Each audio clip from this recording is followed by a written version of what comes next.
We're joined at the European Business Summit in Brussels by Joan MacNaughton, your Senior Vice President, Power and Environmental Policies for Alstom. You were here last year where you spoke to INSEAD Knowledge. Has anything changed in terms of the climate change issue over that past year and the way you've been handling it at Alstom? I think quite a lot has changed in the political arena particularly. I mean, everybody knows about the change in administration, the sea change in the US. There's been a change starting before last year, but now really beginning to gain momentum in Australia. They're moving towards emissions trading and other climate change actions. There have been signs that China is taking action on climate change.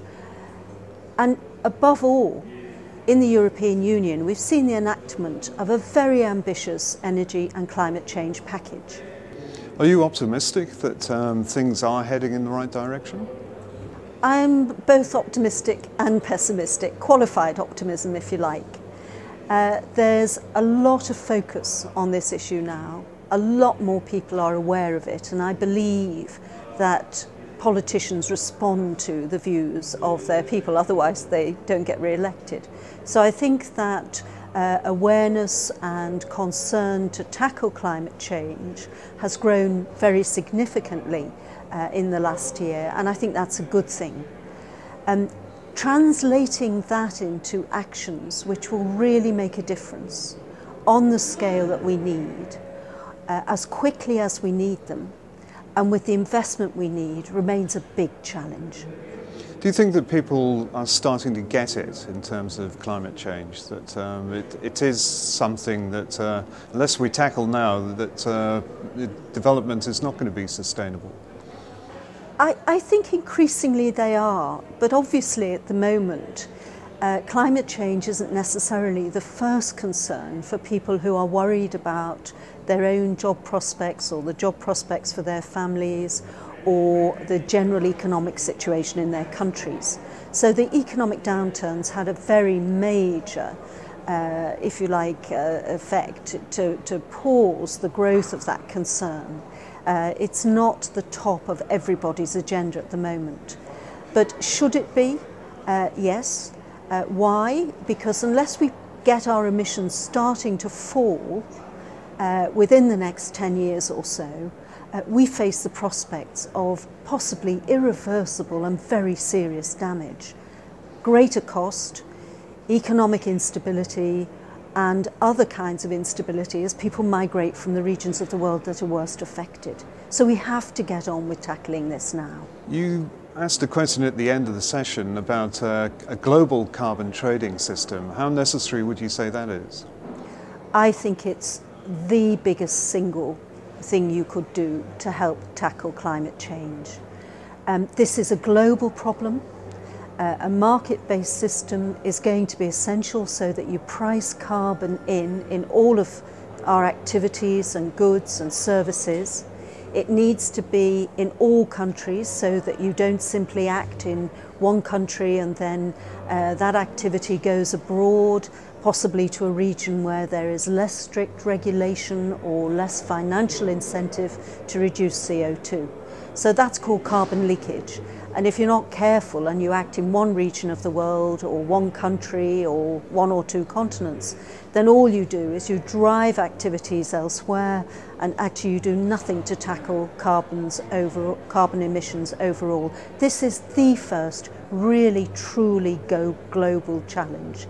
Now, a trading scheme doesn't have to be a single trading scheme, but it does have to be capable of linking schemes across the globe so people can make the investment choices and the economic choices that drive us to a low carbon and ultimately zero carbon society.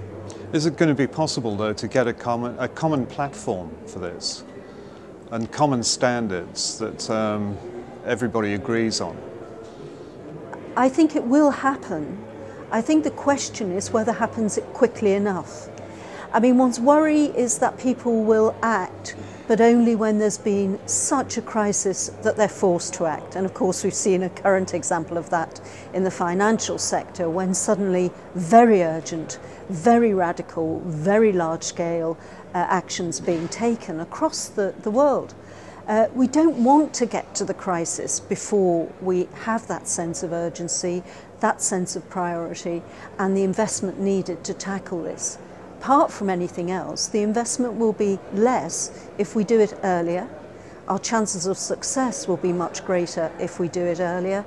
And I think we will do it. The question is whether we do it quickly enough and at a big enough scale. And on an individual level, people have to realise that they have their own carbon footprint and are responsible for that. Well, that's absolutely right. And one of the great contributors to reducing our total CO2 emissions could be energy efficiency.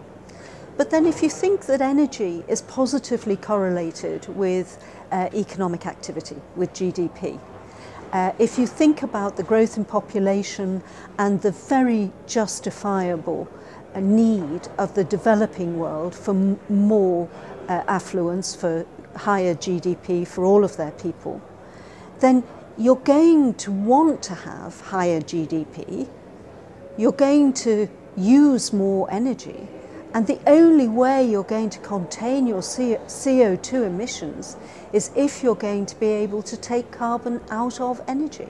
So you have to be prepared to take CO2 out of your energy. We can do it. There are lots of ways in which we can do it, but we need the right mixture of financial incentives and government action to enable it to happen. Joan MacNaughton, thanks for joining us.